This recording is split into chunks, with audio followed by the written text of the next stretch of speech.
Eduardo tá fazendo a divulgação agora lá. Ao vivo. Ai, eu fiz sair o dia todo, perdão.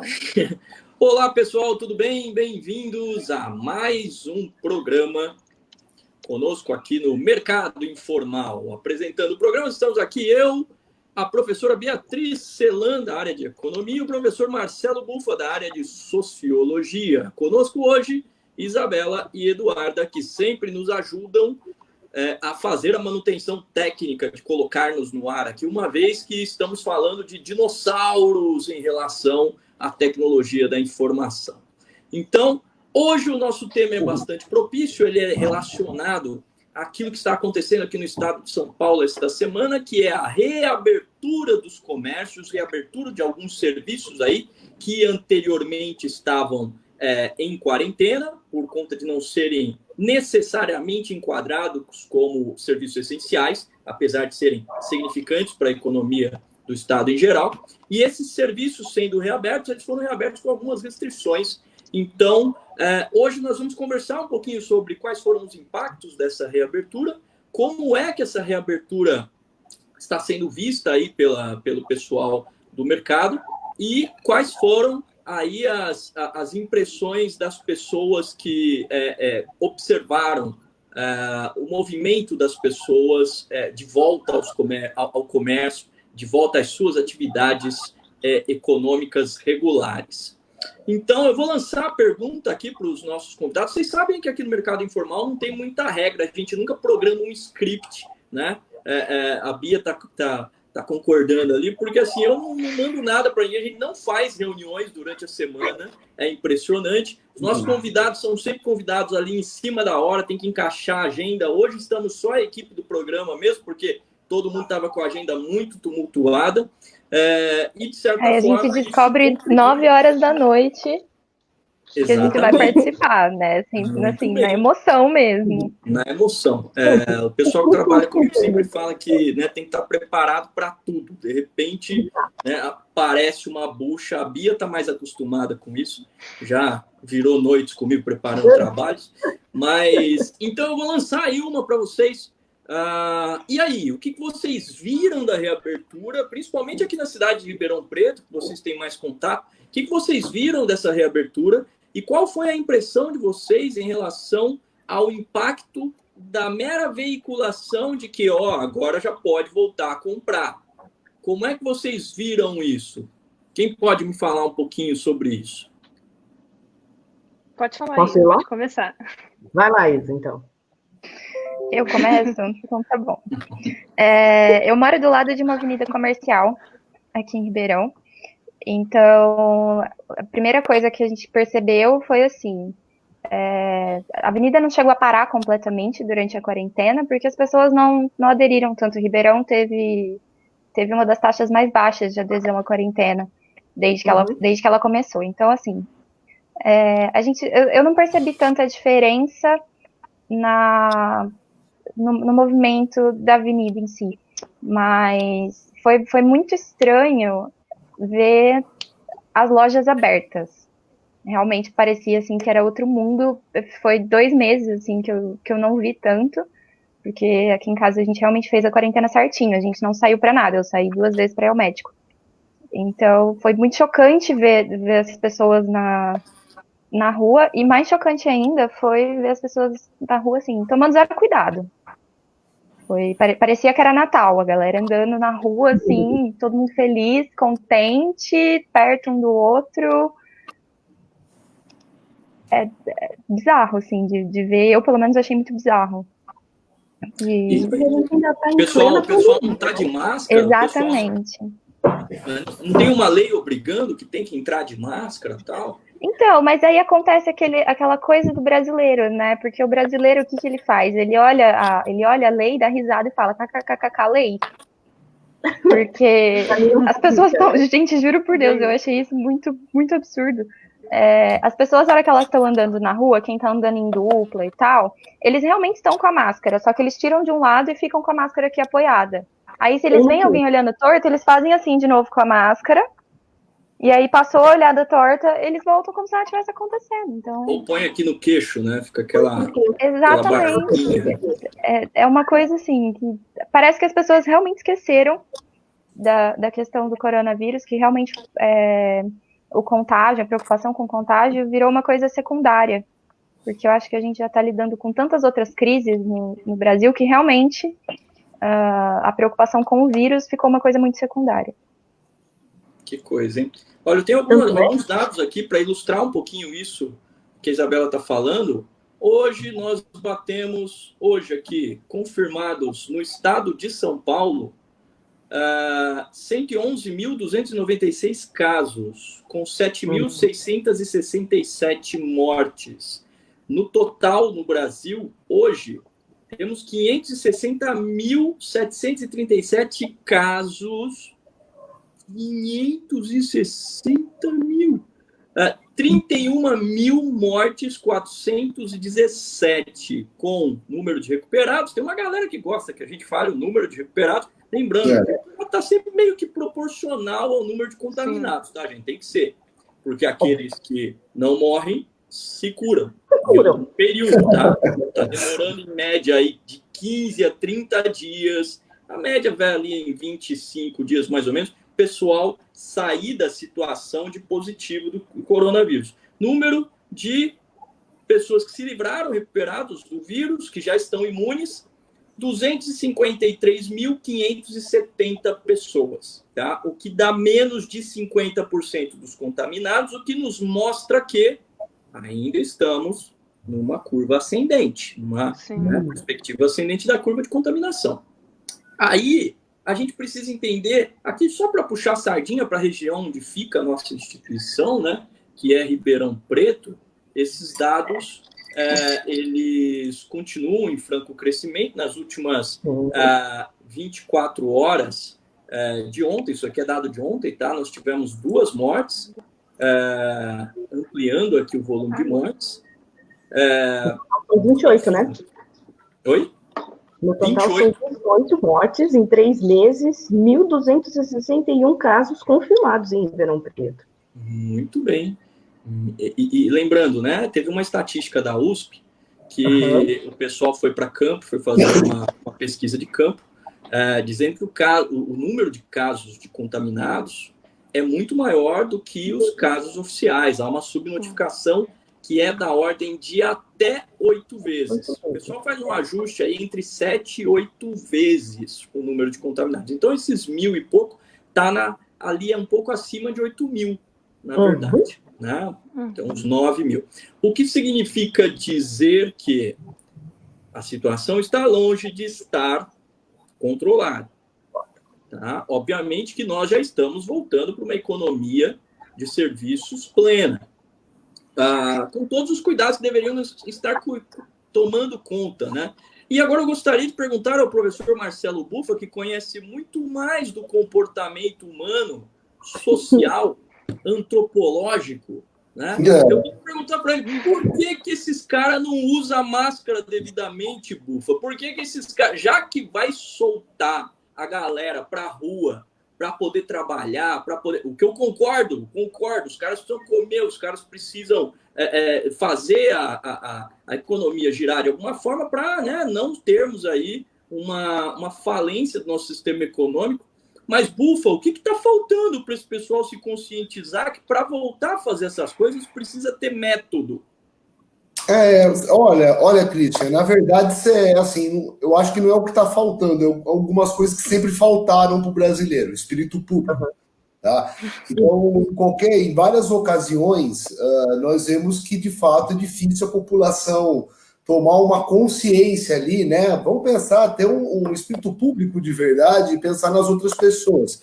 Basicamente, né, o que você vê, conversando por aqui com o pessoal, muitos aí não acreditam que, de fato, né, as pessoas que estão do nosso lado, a gente acha que não, mas que, de fato, é um vírus de gripe, que, olha, só as pessoas mais doentes estão morrendo, então se eu pegar não tem problema, então tranquilo, então não preciso usar. Então está muito nesse sentido. Não tá vendo uma preocupação, por exemplo, de que isso eu posso contaminar pessoas que podem morrer também. Tá? Então, digamos que eu acho que é o seguinte, é um pouco do desleixo do brasileiro, que é natural da cultura dele, né? O tal do homem cordial lá do Sérgio Buarque de Holanda, tá? Ou o malandro lá, que fala o Roberto da Mata, né? Para falar um pouco da antropologia e da história, mas tem isso, mas também tem, né, uma questão do que o cara vê se reproduzindo sempre na TV, um governo que coloca que nada disso aí é necessário, né? Que, olha, um dia todo mundo morre, cara. É assim que a coisa rola. Então, sendo dessa maneira, tá? O mas cara não precisa ser hoje, né? Imagina, ó, se a gente tomar por base, né, que a gente pensa assim, pô, qual que é o alto funcionário burocrata, né? Não, burocrata não, né? O mais alto funcionário da República Brasileira é o presidente da República. E se o cara, no caso, age dessa maneira e desencoraja as pessoas e encara dessa forma, tá? Mesmo ele tendo lá 30%, eu acredito que se encoraja muito mais que os 30% dele a não tomarem nenhum tipo de cuidado. Então é uma série de coisas que pode fazer tudo isso aqui virar uma grande desgraça, né? É aquele negócio, o Brasil é uma piada de grande mau gosto, cara. Então você começa a ver algumas coisas acontecer que parecem engraçadas, mas a gente sempre disputa os principais números ruins no mundo inteiro. É impressionante. Se fosse uma Olimpíada de coisas ruins, tá? A gente estava ali, né, com as grandes potências, vamos dizer assim, das coisas ruins, né? Então, eu fiquei tão assustado quanto foi a questão da Isabela, que ela falou também, deu uma passada para a rua e tal, né? Fui andar com o carro, olhei, precisava ir na casa da minha mãe consertar a televisão Meu pai tem uma televisão de tubo, cara, que de vez em quando sai do canal, e quem vai saber mexer naquelas televisão de tubo hoje? As televisões tem tudo novo, entendeu? A hora que eu cheguei, você vai 30 anos que eu não mexo numa TV dessa. Mas é aquela transistor ou é a valvulada ainda? Aquela com válvula? Não, é aquela... Não, é de tubo. Chega a ser de válvula. Mas é foda mexer naquilo. Aí eu fui lá, dei uma volta, parece que estava normal mesmo, cara, e desse jeito. O pessoal, além de estar para a rua, não está usando máscara, né? Mas vamos lembrar que aí, agora há pouco, acho que foi no fim de semana passado, né? O Bolsonaro andou a cavalo, com um cavalo que era da Polícia do Distrito Federal, cujo o governador, né? Ele, no caso, decretou o uso de máscaras. Tá? Então, usa o cavalo do próprio governo para andar sem máscara. Mas o cavalo estava de máscara, Bufo? Eu não vi, o cavalo estava de máscara. O cavalo, geralmente o cavalo. Eu estou preocupado com o cavalo. Eu sei que não vai pegar nada, porque ele tem perfil de atleta. Agora, o cavalo. Pode ser que pegue, né? O cavalo é preocupante. E teletransmitir. Gente, agora, ó, eu não quero que ninguém faça um comentário assim do governo. Afinal de contas, o nosso programa é absolutamente apolítico e todos vocês devem saber que as opiniões aqui não são em relação à nossa instituição, são nossas opiniões. Daqui a pouco a gente vai ser obrigado a jogar um disclaimer aí a respeito disso. Mas eu gostaria de falar uma coisa aqui que parece bastante significativa, que aconteceu ontem, que o nosso excelentíssimo general Braga Neto, que tem uma posição de relevância no comando desse país, quero dizer até que às vezes de mais relevância que a própria presidência da República, ele concedeu, ou pelo menos permitiu ao Brasil que fizesse parte daquele convênio para começar a desenvolver uma vacina, né, que é um convênio onde participam, acho, 44 países, se eu não me engano, se alguém sabe, acho que é isso. Um convênio para poder desenvolver a vacina num ritmo mais acelerado. A reboque disso já veio uma notícia, tá? Inclusive uma amiga que de repente pode até estar nos assistindo, uma amiga lá de Londres, me mandou hoje essa mensagem. Olha, presta atenção, o Brasil foi colocado como prioridade para o lançamento da vacina que está sendo pesquisada em Oxford, tá? Então, não para o lançamento, mas para os testes massivos. Ou seja, já estão no Brasil prospectando 2.000, digamos assim, voluntários, que servirão aí meio que de cobaias humanas para o teste humano da vacina. E isso é bom no primeiro momento, porque nos tira da margem da pesquisa, né? Tanto essa decisão de ontem, que o general Braga Neto tem uma intensa participação junto com o atual interino, que hoje foi assinado como interino de vez no Ministério da Saúde. Eles conseguiram articular essa relação, apesar de que nós sabemos a nossa situação, a visão do Brasil no âmbito internacional não está das melhores, né? Ao passo que somos o segundo do mundo em número de contaminados, né? Mas em número de mortes por dia já somos o primeiro, ok? Inclusive, isso levou até o Donald Trump, que é o grande aliado do nosso atual presidente, ou pelo menos o nosso atual presidente vislumbra essa situação, a nos colocar na lista dos que não podem mais entrar nos Estados Unidos. Vocês viram isso? Tem que estar pelo menos há 15 dias fora do Brasil para poder entrar lá sem nenhum risco de ficar preso lá na alfândega e ter que voltar para trás. Eu não sei se vocês viram, então, nós temos essa situação. Agora, nós seremos o primeiro país a ser testado essa vacina de Oxford, que, segundo essa minha amiga, que ela trabalha numa grande companhia de fármacos, eu não vou dizer o nome dessa companhia, porque eu sei que não pode, né? De repente pode, mas eu vou dizer que tem sede nos Estados Unidos, não é uma companhia inglesa, é uma companhia americana. Segundo ela, esta vacina está vinculada a uma outra companhia, uma companhia britânica, tá? Por isso está sendo desenvolvida em Oxford. E não só ela, como a Karen, que inclusive participou aqui com a gente no primeiro programa, né? A Karen me afirmou que essa vacina ela tem uma aderência ao protocolo científico que é superior às outras vacinas que estão sendo desenvolvidas por conta do ritmo, da velocidade de desenvolvimento, né? O que significa dizer que sim, teremos aqui um teste de uma vacina de qualidade. Só resta saber se teremos acesso à versão final dessa vacina de maneira massificada. Espero e quero crer que os nossos políticos atuais, o pessoal aí ligado ao Exército, que está tocando essa posição depois das 2 desistências de civis no Ministério da Saúde, né?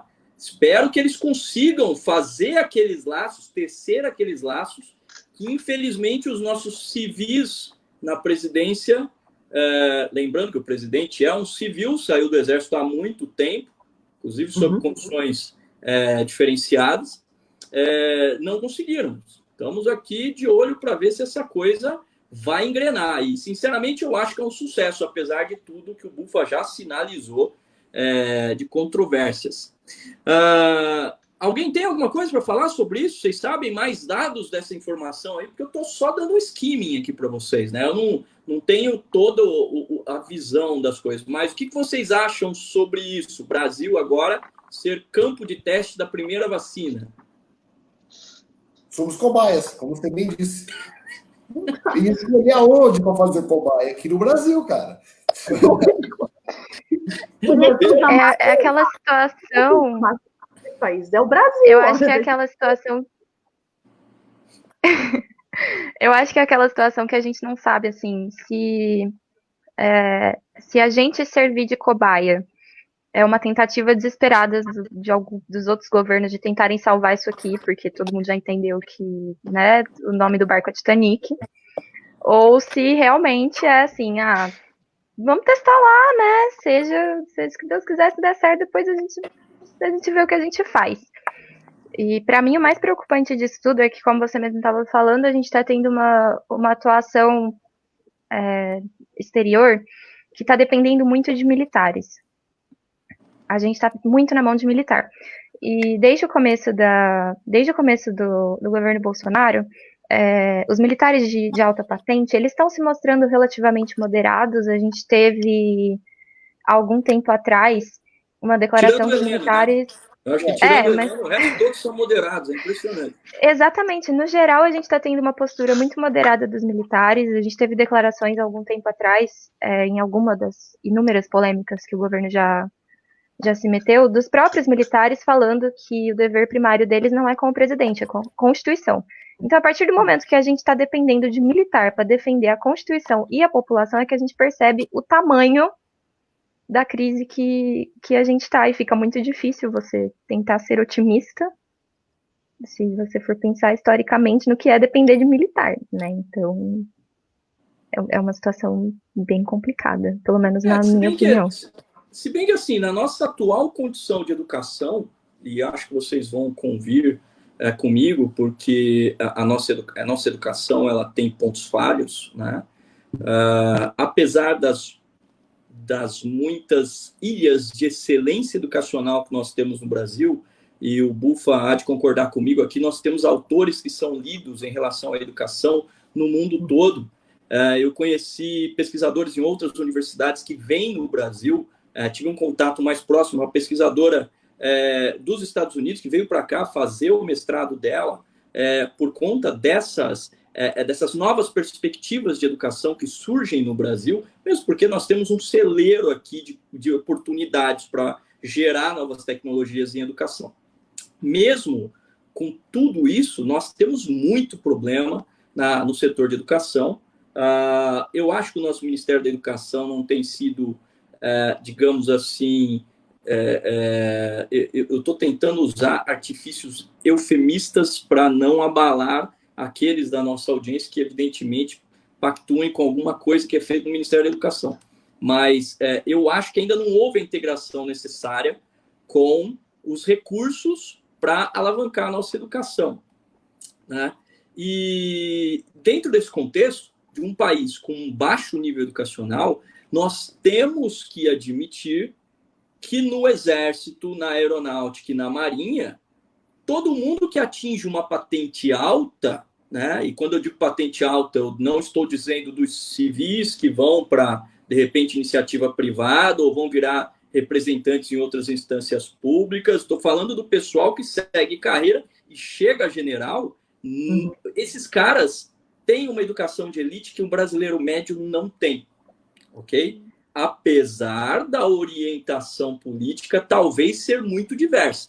E nós sabemos que os principais escalões lá dentro das Forças Armadas hoje possuem uma postura, o pessoal possui uma postura muito legalista, uma postura muito ligada àquilo que é a Constituição, a uma leitura mais técnica do que é o escopo de cada um dos artigos lá.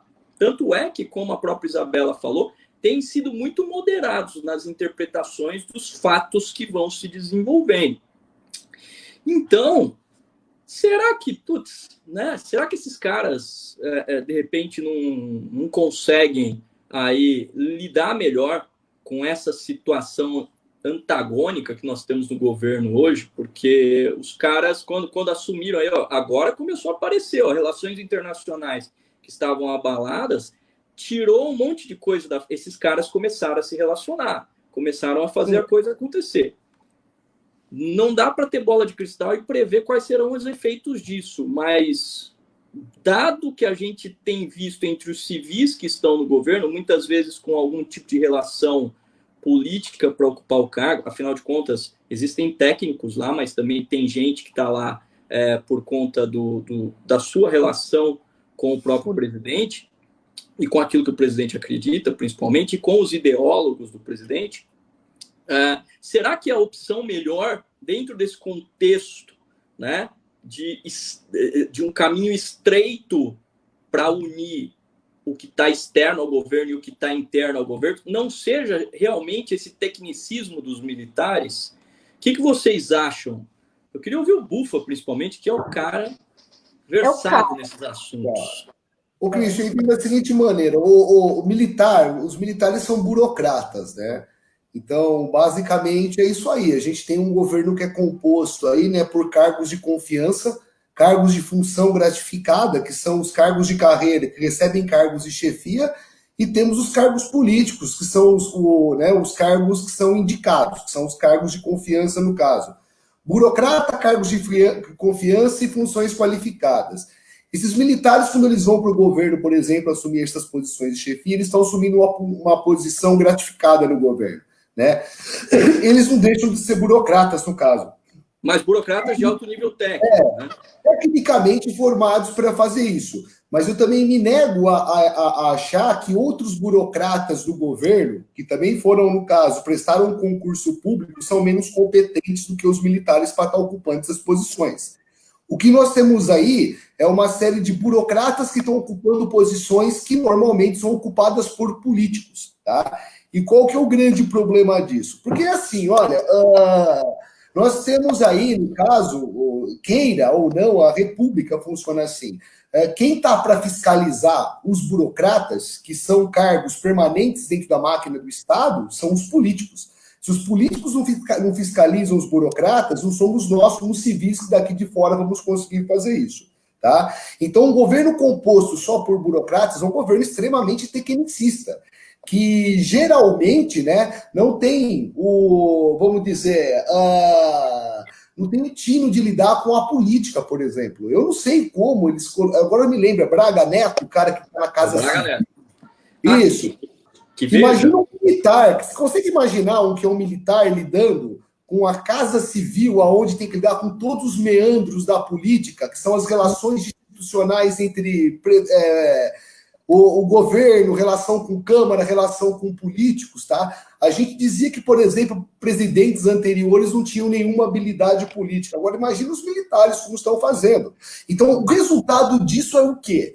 Por exemplo, o Bolsonaro está indo hoje atrás do baixo clero, é um resultado de que provavelmente eles não tenham competência política para o governo mesmo procurar ali uma base de coalizão para ele sem ser a fisiologista. Mas você não acha que essa busca do Bolsonaro para o baixo clero, estou aqui, né, fazendo uma leitura um pouquinho diferente, não seja porque ele não está se sentindo assim tão à vontade quanto a gente pensa, com esse crescimento de relevância desse pessoal mais moderado do Exército dentro do seu próprio governo, sem a possibilidade de fazer, e vocês sabem o porquê, como ele faz com os civis que ele chamou, de dizer assim, olha, negão, não gostei disso que você está fazendo, não. Mesmo porque parte da proteção que ele tem ali é o seu público ligado ao meio militar. Mas é lógico que ele está buscando esse baixo clero, né? Vamos chamar de baixo clero, mas que hoje não dá para definir muito bem assim, lá do Congresso, porque a gente sabe que ele está sentindo um risco. Tem um risco ao governo. Então, ele está tentando aquela aliança, retomar aquela aliança. Não passando pelos militares, porque aí eu tenho que concordar com você. O militar, ele não fala a mesma língua do político da Câmara. Né? O Bolsonaro fala. O Bolsonaro ficou 30 anos lá fazendo isso. Né? O que você acha disso? Você acha que pode estar havendo uma impressão do Bolsonaro que o desempenho dos caras meio que qualifica-os para, digamos assim, uma proteção maior em relação àquilo que a forma que o Bolsonaro estava tocando a coisa? Veja bem, Christian, aquela velha frase. A história se repete duas vezes. A primeira como tragédia e a segunda como farsa. Eu me lembro o último presidente sem partido que o Brasil teve. Não me lembro porque eu não era nascido, mas o nome dele era Jânio Quadros. Ele era muito populista e um dia sonhou que, se pedisse, então, para sair, ele voltaria nos braços do povo. Tá? Nós temos um presidente sem partido agora novamente, tá certo?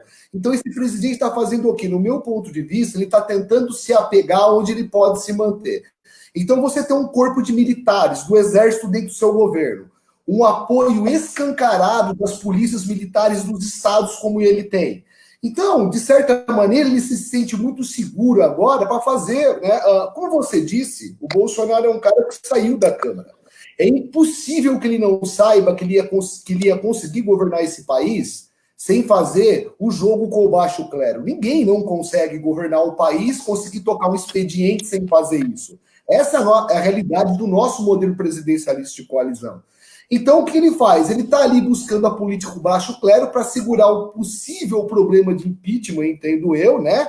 Que os adversários podem trazer, que também estão acuados. Por quê? Porque o cara tem as polícias militares de um lado e tem ali, né, altocargos do exército que se dizem legalistas também, né? Mas, porra, são generais, cara. Tem o Vanderlei Silva também. Vanderlei Silva. Os carinha darem um golpe.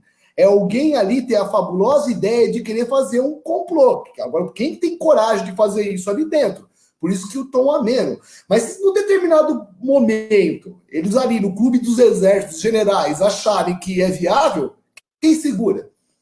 os movimentos sociais que eles estão desmanchando todos. Então, eu não sei quem pode segurar isso tudo, entendeu? Olha, eu não sei se eu posso te deixar um pouco mais tranquilo, mas a minha impressão é que isso não vai acontecer.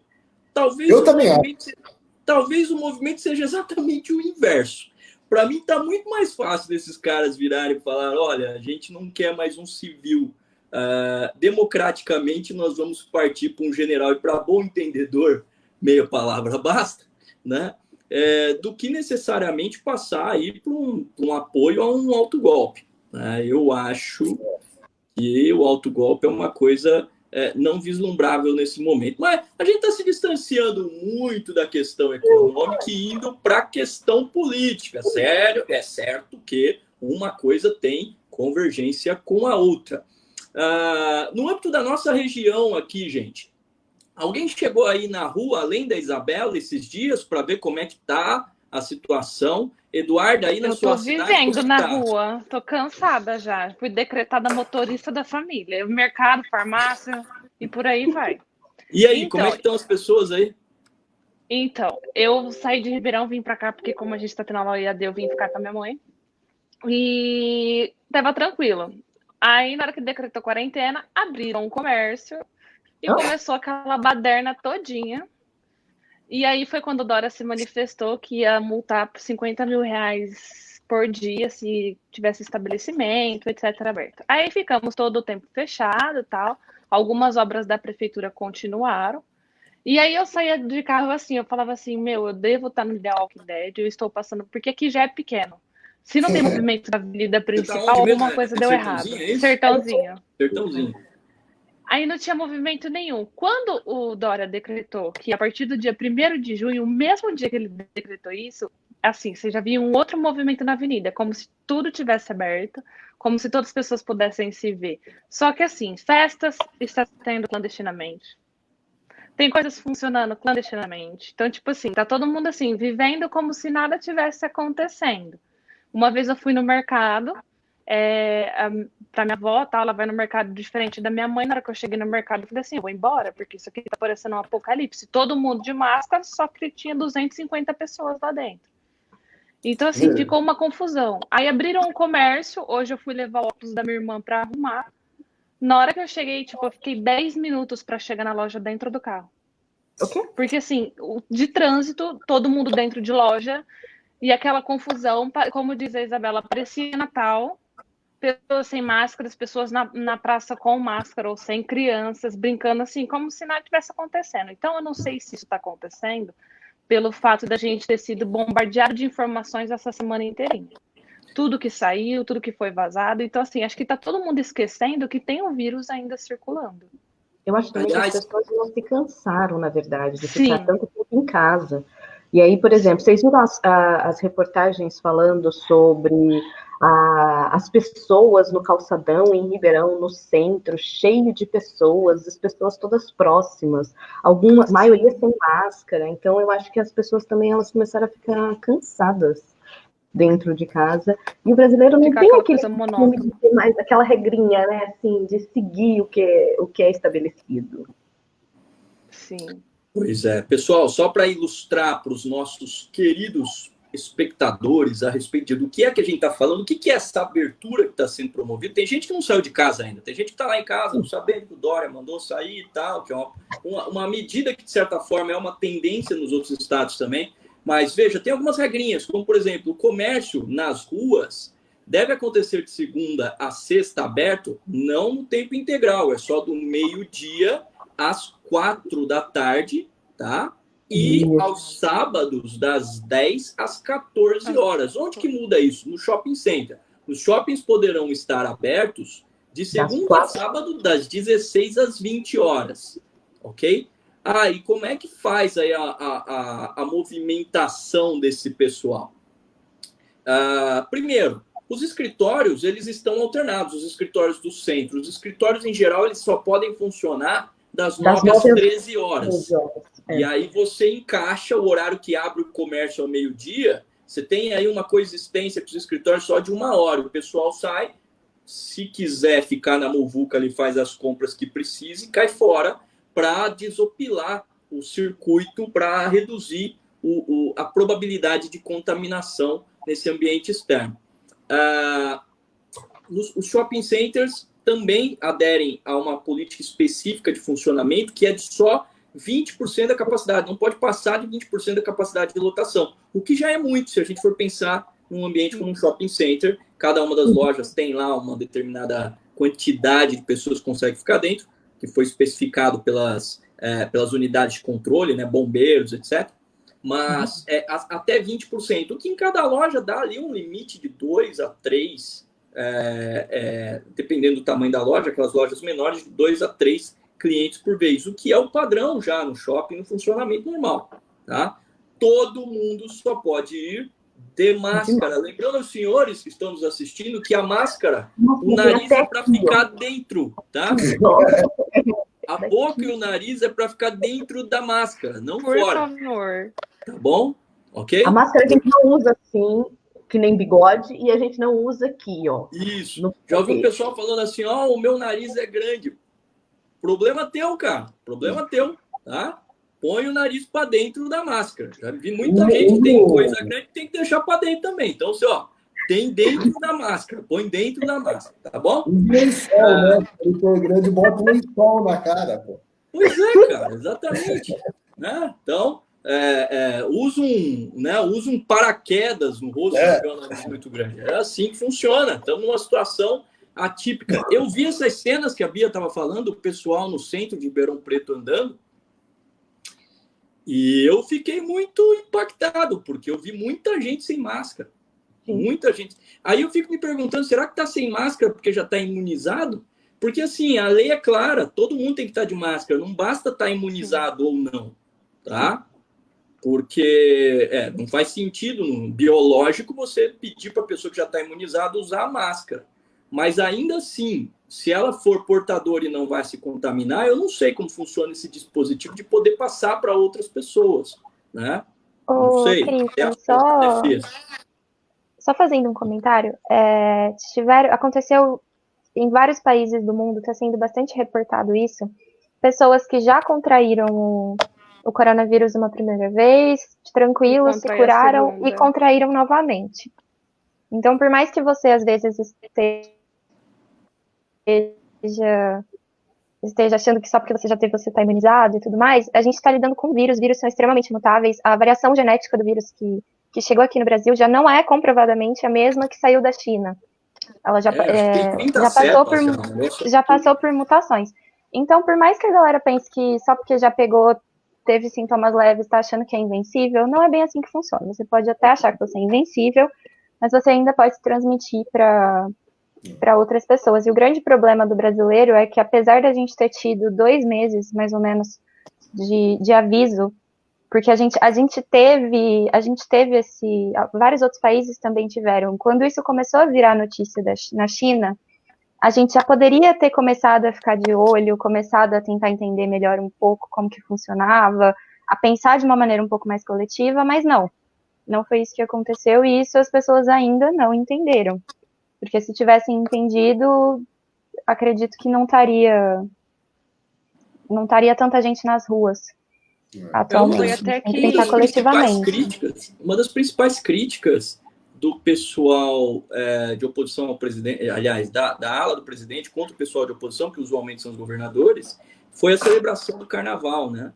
Que os governadores defenderam, obviamente, porque tem uma característica econômica ligada ao turismo que é muito forte em estados como, por exemplo, o Rio de Janeiro, que, aliás, é hoje o estado em pior condição em relação ao combate do coronavírus.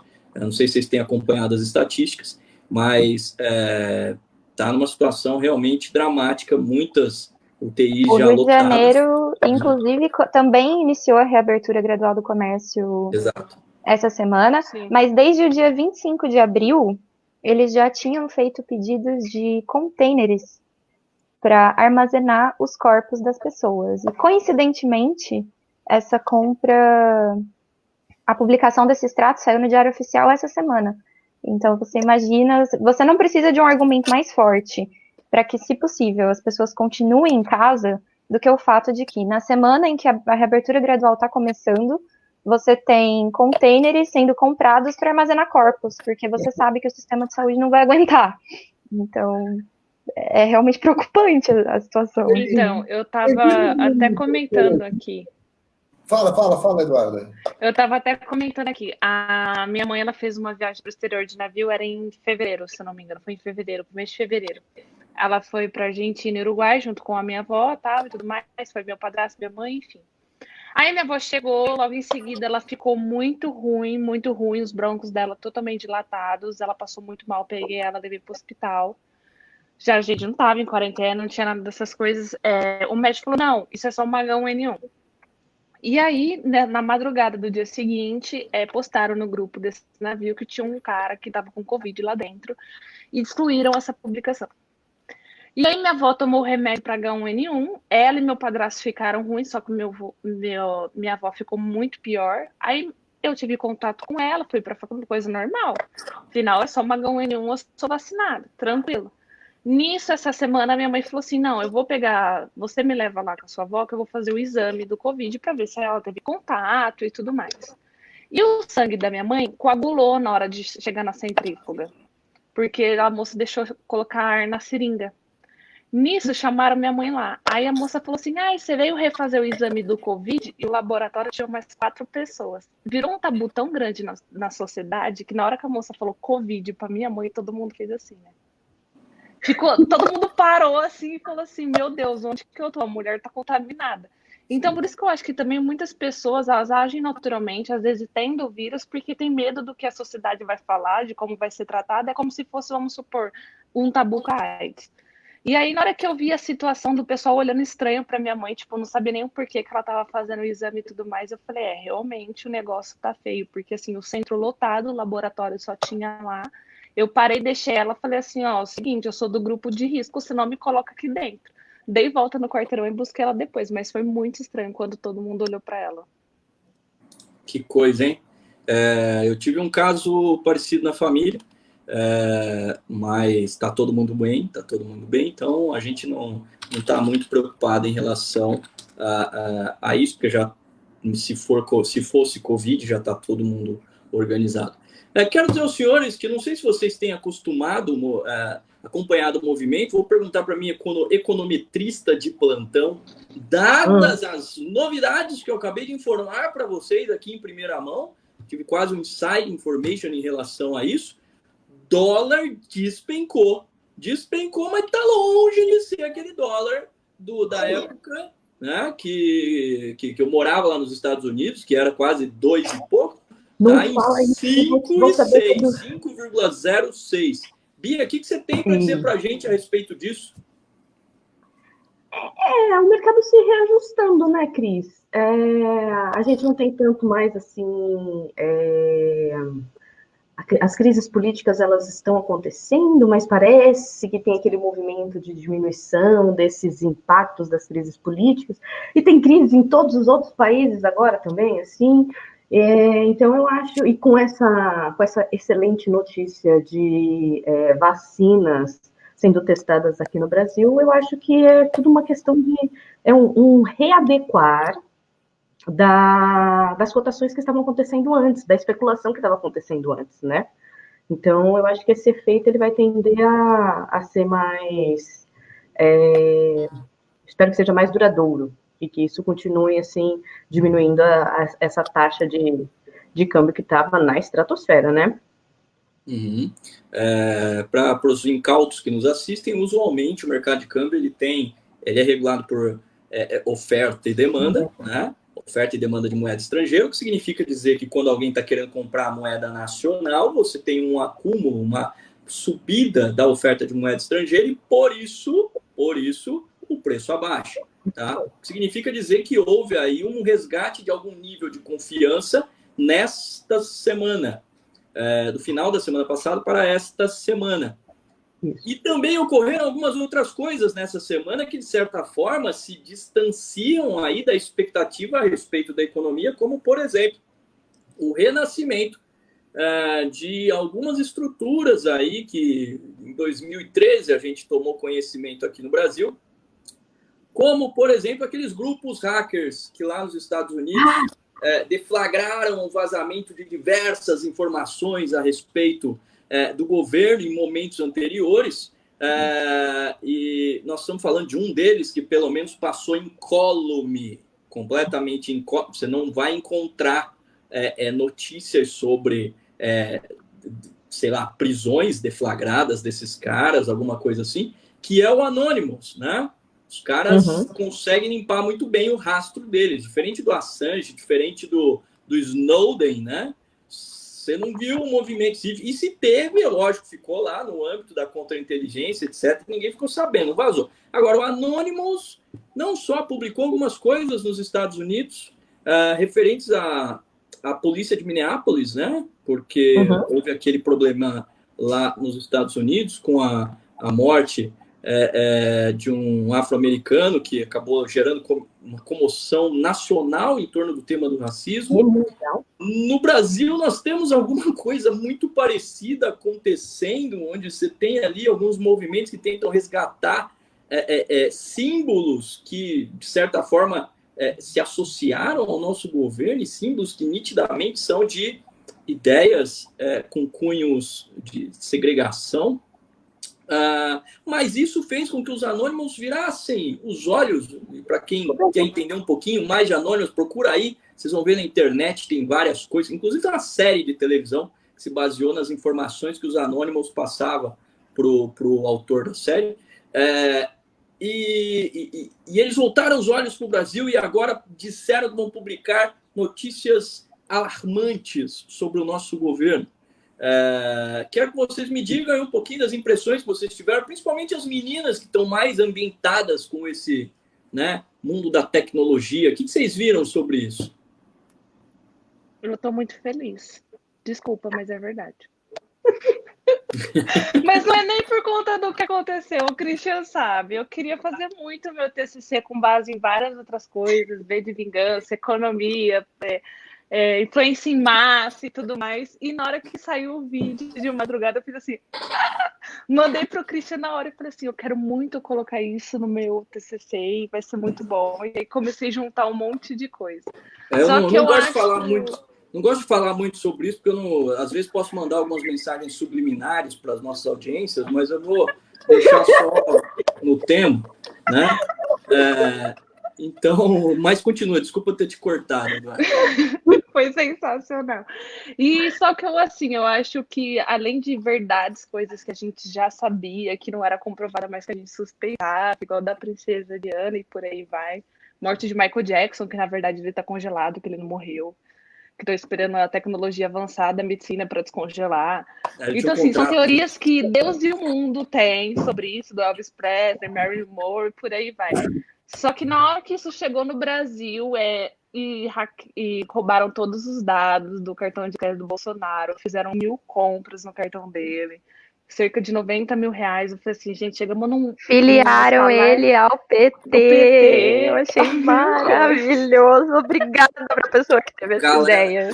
Os caras hackearam um recibo da presidência num posto de gasolina lá do Rio de Janeiro, com entrega lá no endereço do Vivendas da Barra, lá que é o endereço do presidente, na casa do presidente, um recibo para o presidente de 50 e lá R$1.000, né? E ainda o hacker que expôs isso na internet, não dá para identificar, né? Tá na conta do Anonymous isso, colocou lá, olha que estranho, nós fomos dar uma volta aqui no Google Earth e achamos isso aqui, acho que o presidente anda dando volta ao mundo, né? Eu achei um negócio assim bastante impactante, ou seja, além de terem roubado os dados deles, e hoje filiaram ele ao PT, não é isso que vocês estavam falando? Sim. O PT foi indeferido, mas tentaram. Foi indeferido. O PT não se sujeitou a essa vergonha. Só essa também, né? Que tem várias outras que ele se sujeita sistematicamente. Mas essa eles evitaram. Parabéns Parabéns aí aos envolvidos. Pois é, mas talvez... E o pior, né? Começou a circular pastas agora de todo mundo do parlamento com endereço, CPF, título de eleitor. Chegou essa pasta no meu celular, tipo da Tamires, de ministro, de tudo. Endereços de casas do do Eduardo Bolsonaro, assim, que, por exemplo, são 6 casas no mínimo, celulares são pelo menos 11 números, e assim, colocaram tudo. Pois é. Então, O Brasil entrou na rota da milícia digital de verdade, não aquela Sim. praticada lá pelo pessoal que a gente já conhece, né? Eu tenho uma opinião um pouco, como dizer, um pouco dividida a respeito disso, porque por um lado, aquele lado um pouco mais pessoal, aquele lado de quem já tá assim muito de saco cheio desse governo, a gente fica muito feliz quando a gente vê essas coisas todas saindo, porque surge aquela esperança no coração, fala assim, meu Deus, será que agora as pessoas vão entender o que a gente está gritando faz muito tempo? Porque a gente está gritando que a família Bolsonaro não é assim, esse antro de amores e honestos, enfim, que muitos dos apoiadores acham que é e tudo mais. Então, por um lado, a gente vislumbra assim, uma chancezinha mínima de que talvez as pessoas percebam isso. Por outro lado, do ponto de vista de uma pessoa que está estudando para ser jornalista, todas essas informações que estão saindo é muita informação. São informações que a gente não tem como, porque a gente está falando de um grupo de hackers que não deixa rastro, não deixa nada. Então, são informações que, exatamente, você não tem controle do que está saindo, é uma quantidade absurda de informação para apurar, e são apurações que são um pouco mais complicadas, porque nenhum jornalista vai ter os mesmos meios que uma equipe de hackers vai ter para acessar documentos e tudo mais. Então, é um processo, assim, Você está lento com medo da e concorrência, é isso que você exaustivo está querendo dizer? não, e exaustivo de checagem de informação. E a gente não pode esquecer que o Brasil atualmente é uma máquina de fake news. A gente tem, inclusive, um gabinete de ódio que é voltado justamente para isso. Então, ao mesmo tempo que eu fico muito feliz, eu fico muito preocupada, porque essa divulgação absurda de informações que são muito difíceis de checar abrem ainda mais espaço para que fake news possam circular junto, porque se alguém solta uma fake news falando que saiu do Anonymous a respeito de um adversário político do Bolsonaro, como é que você vai checar? Exato. Até essa informação chegar em você, para você tentar checar, para você tentar ir atrás, ela já atingiu muita gente. E acaba inflando a população de um jeito que eu acho muito preocupante. Eu observei esse grupo durante algum tempo, por motivos do que aconteceu no passado, em 2013, aqui no Brasil, nos próprios Estados Unidos. Eu tive de perto uma relação com isso, e é mais ou menos, é lógico, não vou fazer um paralelo estrito, porque são tipos muito diferentes de submundos, porque é um submundo, vocês sabem disso, mas é mais ou menos como o PCC, por exemplo. Ninguém vai pagar de gatinho dizendo que é do PCC, porque isso pode trazer mais problema com o cara do que necessariamente benefícios. Ninguém vai querer expor alguma coisa dizendo que saiu do Anonymous, porque o cara vai ter que comprar uma briga não só com o que ele está expondo, mas também com Anonymous, que assim, é um negócio um pouco mais delicado. Inclusive, quando começou esse movimento, eu vi ali, inclusive especialistas já me mostraram isso, que houve uma redução do volume de fake news, né, que está sendo vinculado, um negócio interessante. Talvez por uma pressão do movimento da Polícia Federal. Aliás, tem isso também que aconteceu. Essa semana foi emocionante, né? Teve aquele negócio da Polícia Federal batendo primeiro na porta do Witzel e depois na porta do pessoal, apoiadores do governo, envolvidos com o negócio da fake news. Há toda uma discussão que eu acho absolutamente pertinente a respeito da legitimidade dessa investigação que está ocorrendo no STF, né? E tem de um lado o Aras, que deveria estar apoiando, está sendo contra, e o STF deveria estar só julgando, está promovendo a investigação. Há uma separação de poderes que a Constituição institui, mas que existem alguns artigos lá, e no Brasil é sempre assim, existe uma dubiedade de interpretação das leis, alguns artigos que, de certa forma, seguram essa possibilidade. Mas, enfim, saindo de tudo isso, a gente pode perceber o seguinte: dólar baixou, a bolsa subiu essa semana, no meio de um contramovimento, né, de expansão do governo. Vocês estão entendendo? O Covid continua matando todo mundo. O Covid está inabalável. Mas quando você tem um movimento de resposta que vem a reboque de diversas outras coisas que estão acontecendo fora do Brasil, você tem coisas que vão se encaixando e vão mostrando para o investidor o seguinte: olha, parece que a humanidade nesse lugar ainda tem alguma saída, né? E aí o pessoal começa a ficar um pouco mais otimista, porque fala assim: olha, os caras não têm poder absoluto. Olha aqui o que um militar está fazendo de bom, né? Conseguiu colocar o Brasil de novo no seleto grupo daqueles que, de alguma forma, estão envolvidos com a busca da vacina. Me parece que os ânimos estão retornando, não porque há uma segurança institucional para a presidência, mas sim porque existem meios de corrigir aquilo que está errado. O que você acha disso, Bufa? Olha, eu acho que o mercado, na verdade, ele não está se humanizando porcaria nenhuma. O mercado nunca vai ser humano, cara. O mercado está atrás de lucro, cara. Então, desde uma perspectiva de que o mundo inteiro pode cair, ele fala assim: por que não ali eu posso estar no Brasil? Então acostumando também. Fala assim: olha, essa merda vai ficar assim o tempo todo, não vai parar. Eu perco um puto espaço aqui tentando justificar o que aconteceu, e aí o Bufa vem e destrói meu argumento. Mas perfeito. Eu acredito. Faz sentido também essa versão. A humanidade do mercado é complicado, hein, cara? Eu acho que, na verdade, os caras estão, na verdade, acostumando com o Brasil nessa situação que está agora. Você, olha, vamos ver, vai continuar assim. A nossa estabilidade está feita de instabilidade. Né? Então, o Brasil está estável, porque o Brasil é assim. E o pessoal está acostumando com isso, entendeu? Então, olha, vamos continuar apostando. Pode-se ganhar ali. O investidor não vai fazer nada onde ele vai ver que tem muito risco, a não ser que esse risco pague muito dinheiro. Não é assim que funciona? Exato. Resta saber a qualidade do capital que está entrando. É isso que você quer dizer, né? Quais são as intenções desse capital? Se ele está nos levando para um casamento ou é só uma voltinha no motel, não é isso? Exato. Muito bem dito. Né? E voltinha no motel não tem paixão, cara. Voltinha no motel é voltinha no motel. Não necessariamente. Olá, temos uma mensagem do Vitor aqui. O Bufa não passa frio porque sempre está coberto de razão. Olha só que coisa. Temos os fãs do Bufa aqui. Muito bem, gente. Nós já ultrapassamos o tempo do programa. Quero agradecer muito a vocês. Eu achei genial a gente estar só a nossa equipe aqui hoje. Diga. Se vocês não forem ter aula agora, dá para ficar mais 20 minutinhos, tranquilamente. Olha só, a Isa, ela gosta desses nossos... Eu gosto. Tranquilo.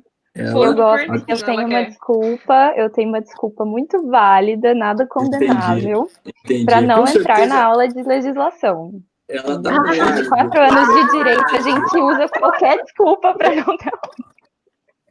Entendi. Não, mas brincadeira. Porque a gente tinha a intenção, né? A gente deu uma desviadinha um pouco do tema, mas a gente estava querendo falar mais no começo a respeito da reabertura do comércio e tudo mais. E a gente até falou bem, mas a gente não falou de Dória. E eu acho difícil. Por favor, diga-me a gente não Dória, falar de Dória as meninas pesquisaram muito sobre esse tema, porque eu disse para elas que ia contar com elas. Então, por favor, exponham João Dória para a gente.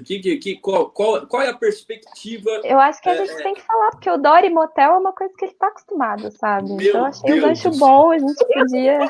Meu Deus do céu. Podia voltar nisso um pouco. As opiniões deste programa não são aquelas de nossa instituição. As opiniões dos nossos entrevistados, apresentadores e participantes não tem nada a ver com a opinião da instituição, que, de certa forma, é nossa mecenas, digamos assim. Uma vez que isso aqui tem mais a ver com arte do que necessariamente com ciência.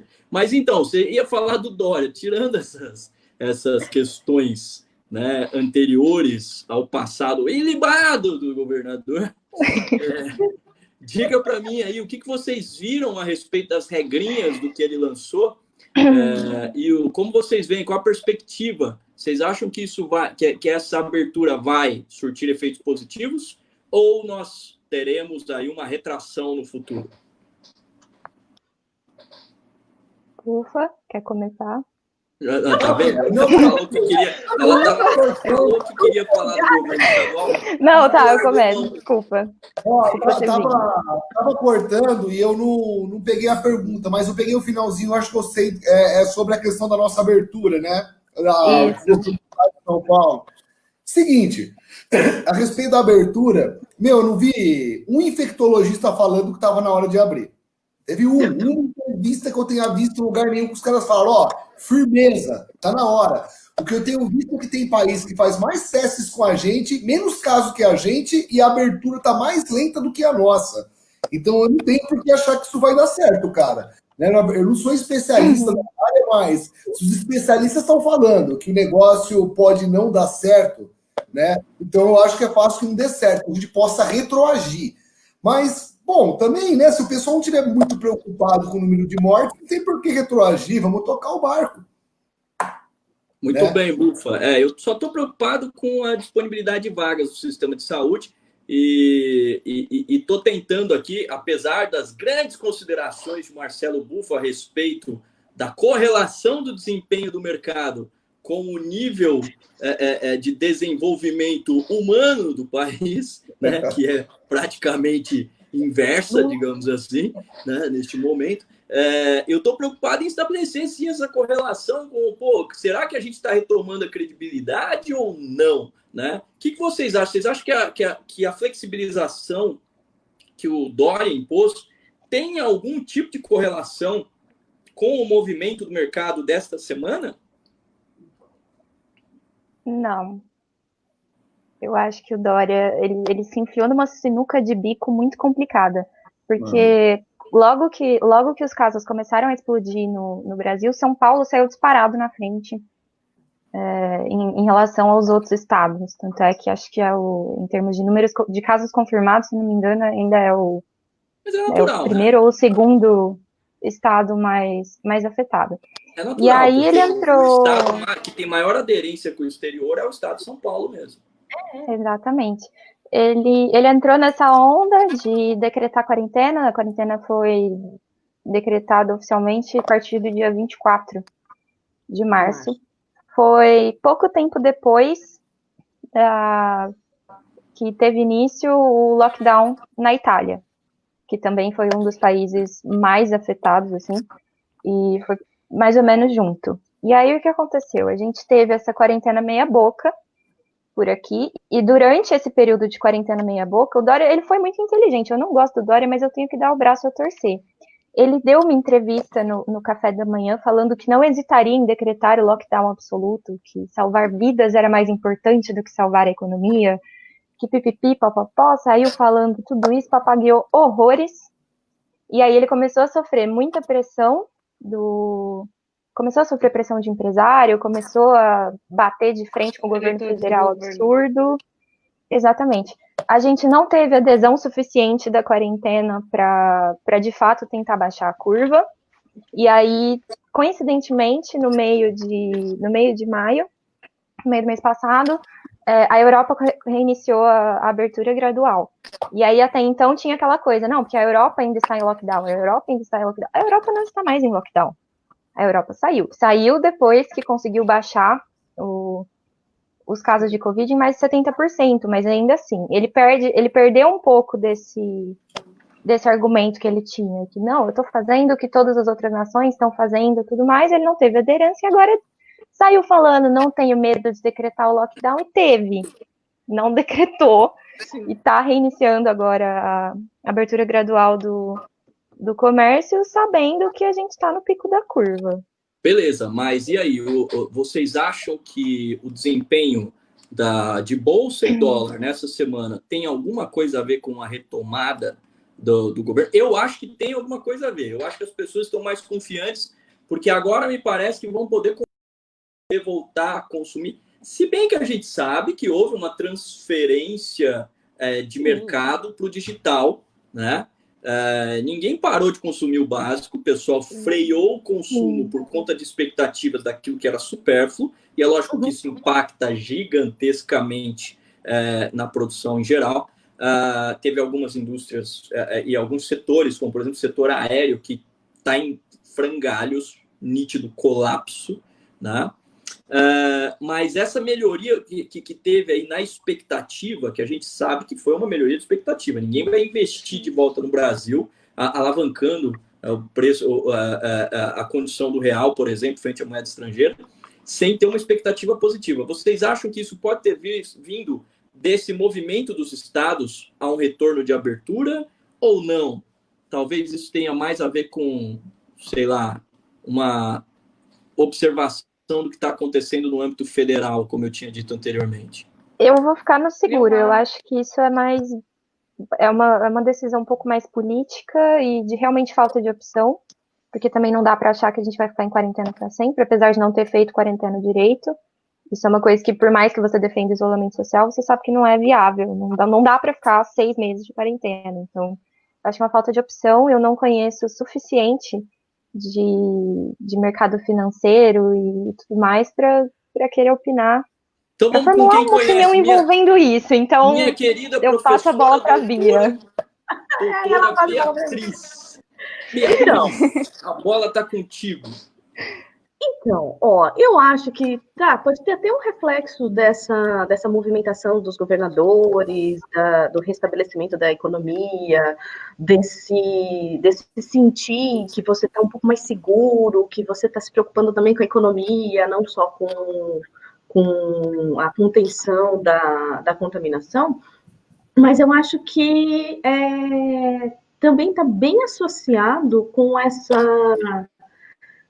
essas notícias que são boas que a gente teve essa semana. Então, se acontecer alguma coisa entre hoje e amanhã, é provável que a gente tenha uma mudança desse comportamento, mas eu acho que está mais associado com as notícias boas e com essa expectativa de que as pessoas realmente elas vão voltar a consumir e que elas vão consumir. Só que eu vi um monte de gente, eu conversei com um monte de gente, e todo mundo falou assim, pode abrir, deixa aberto, eu não vou sair da minha casa. Enquanto não tiver uma forma segura de eu ir consumir, e se eu ficar doente, eu ter um remédio para tomar, ou uma vacina, eu vou continuar fazendo que nem eu estava fazendo antes. Então, eu acho que está mais associado com essa expectativa de que a gente vai começar a consumir mais. Bia, deixa eu te dizer uma coisa. Todos os fatos que eu observei na mídia me levam a construir uma ideia que não é muito parecida com essa com a Açúcar. Apesar das pessoas que eu tenho contato terem dito a mesma coisa que você, olha, eu não vou me arriscar, eu vou continuar em casa, tal, não sei o quê. Mas você há de convir que o nosso entorno, ele é muito diferente do que é o padrão médio do Brasil, né? Sim. E o que eu vi na mídia foi o pessoal saindo às ruas, como as meninas já nos relataram, de maneira afoita, querendo viver todo aquele potencial de consumo retraído nos últimos 2 meses, né? E isso é um problema, porque talvez a gente não tenha estrutura preparada para esse retorno afoito, né? Mas em alguma medida isso alivia a condição do comércio, alivia a condição dos empreendedores que estavam lá com o mico na mão, né? Dando com o mico na mão, melhora um pouquinho. Mas eu realmente acho que a situação está mais... Eu acho que... Está melhor do que antes. Sim, mas eu acho que, por exemplo, essa ideia do liberou. Eu acho que essa semana vai ser aquela semana assim extrema, porque tá todo mundo cansado de ficar em casa. Então, eu acho que as pessoas estão um pouco entediadas. Então, o que elas fazem? Eu vou ali dar uma voltinha no shopping comprar alguma coisa.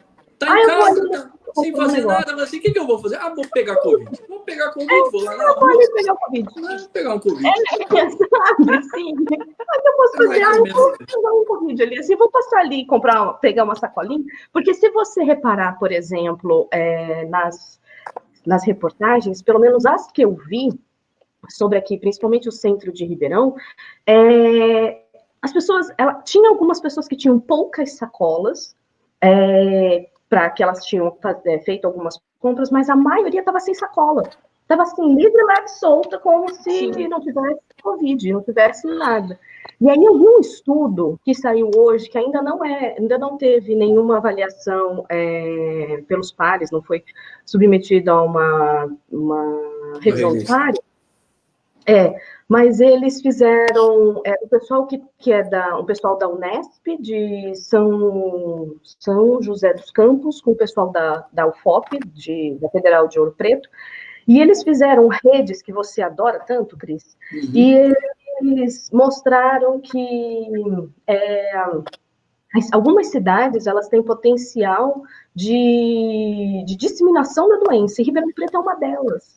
Sim. Então, as pessoas estão todas assim, nesse enlouquecer de sair para comprar, e tem um estudo que mostra, efetivamente, que Ribeirão Preto, Jundiaí, Sorocaba, Piracicaba, Presidente Prudente e algumas cidades no Nordeste e no Centro-Oeste, que elas têm potencial de fazer assim, ó, puf, em tudo. Como diria um antológico político esportivo brasileiro, é uma faca de dois legumes, né? Uma faca de dois gumes. Porque, de um lado, você tem um benefício para a economia, mas, do outro lado, você tem o detrimento da saúde, talvez vice-versa, sempre que a gente sabe que, na verdade, um tem uma relação íntima com o outro, né? E eu quero reportar, por exemplo, que eu já tive... a gente ainda está naquela fase de... não conheço ninguém que morreu disso. Eu já tive 2 amigos que morreram disso. Essa semana, eu tive um outro amigo de Campinas, Salvatore Alfonso, que faleceu por conta disso. Há um mês atrás, a gente teve um outro amigo, Edilói, lá de São Paulo, que também faleceu da doença. E não é estatística falsa, não. A gente sabe, contraiu e faleceu mesmo, né?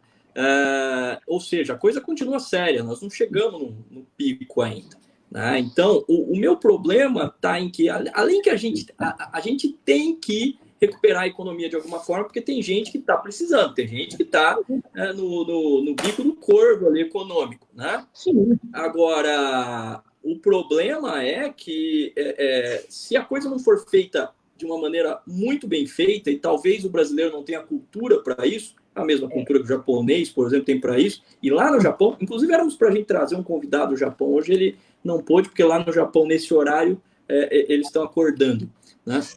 Mas lá no Japão eles estão preocupados, e os caras têm uma puta cultura relacionada com a proteção da saúde, né, nesse tipo de tendência.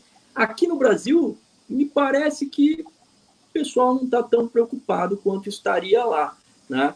Então, assim, quem sabe o alerta que a gente possa deixar aqui é que existe um problema de saúde que não pode ser encarado como algo menor do que o problema econômico. Sim. Mesmo porque, se você não tiver vida, você não vai ter que se preocupar com a sua carteira.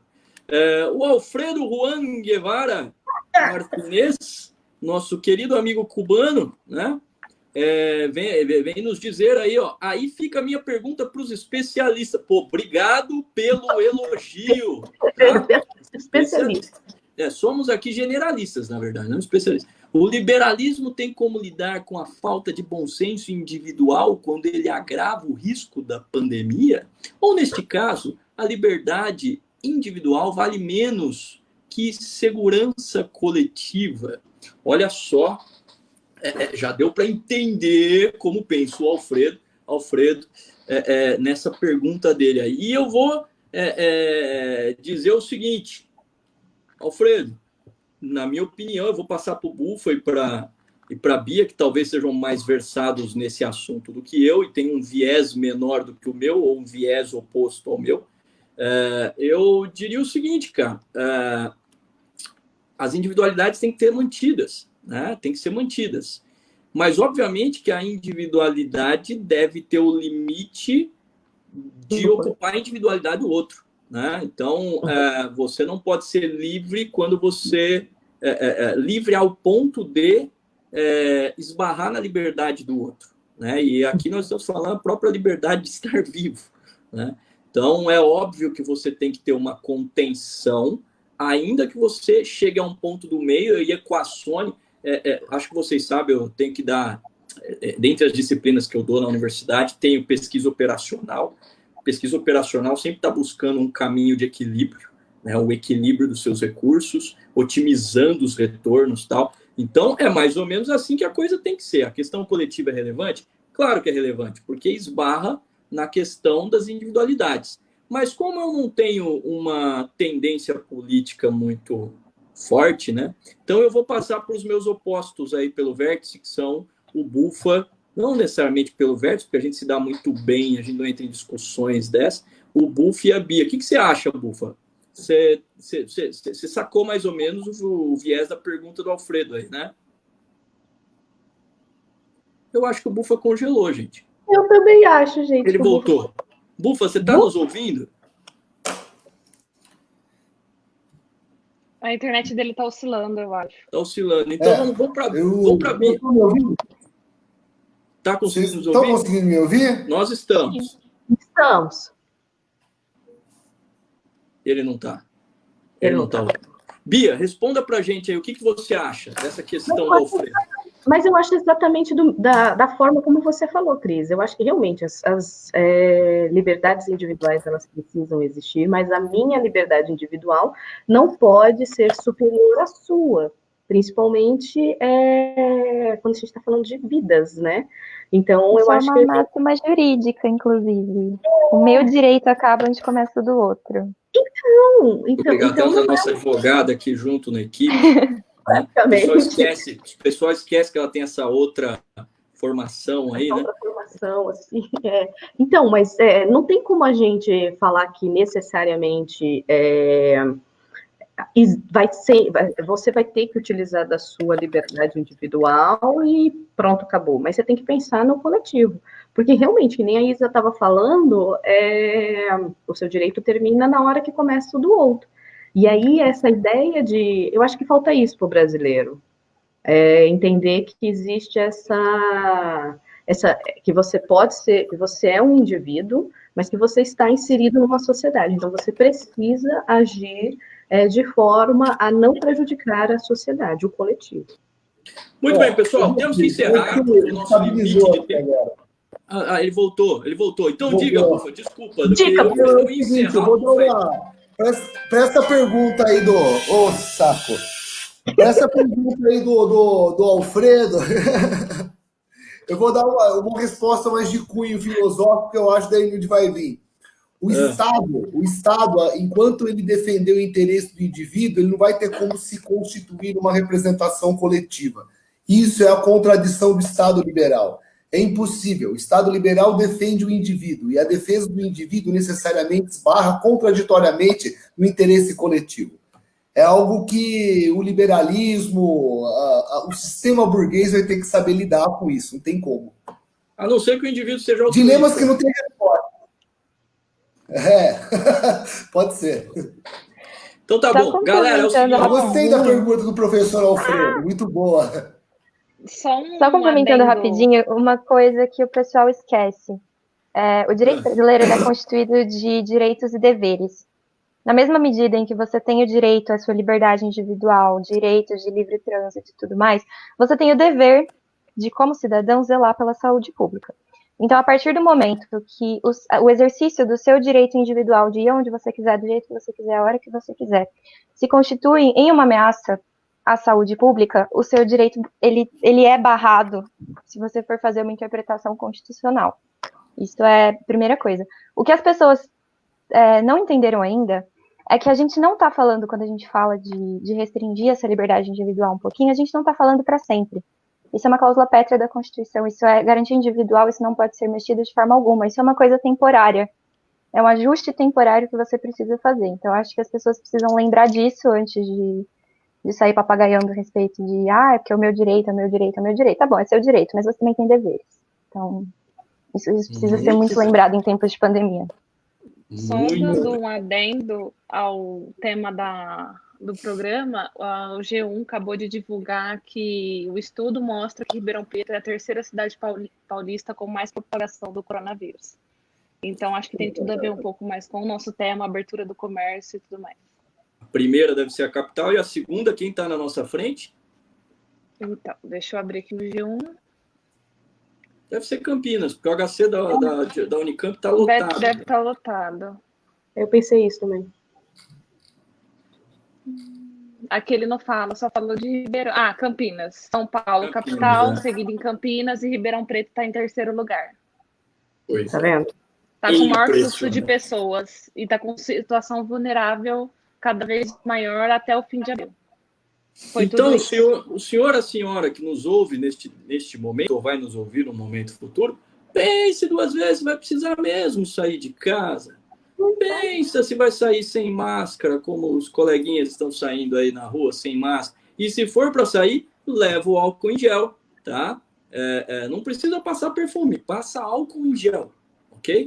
Álcool em gel resolve todas as situações neste momento. Pessoal, vamos encerrando. Eu gostaria de agradecer a presença dos nossos queridos apresentadores e participantes, a nossa equipe aqui que está se mantendo todas as quartas-feiras, haja chuva ou haja sol, realizando o programa, haja cancelamentos dos nossos participantes ou não, né?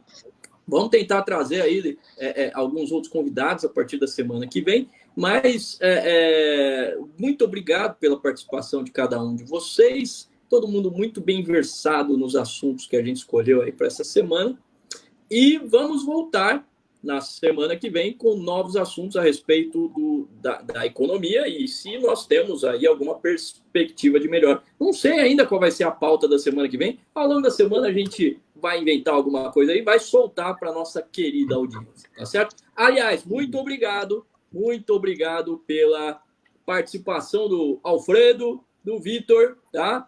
Muito obrigado mesmo. Vocês nos ajudam aí quando participam, manda perguntas ou comentários, beleza? Galera, brigadão, nos vemos depois. Para quem vai ficar aí, fiquem com uma ótima semana, sabendo que tivemos boas notícias, mas não vamos nos acostumar com boas notícias, não, vamos ficar atentos, não saia na rua sem máscara, tá bom? Até mais. Tchau, galera. Valeu. Gente, até.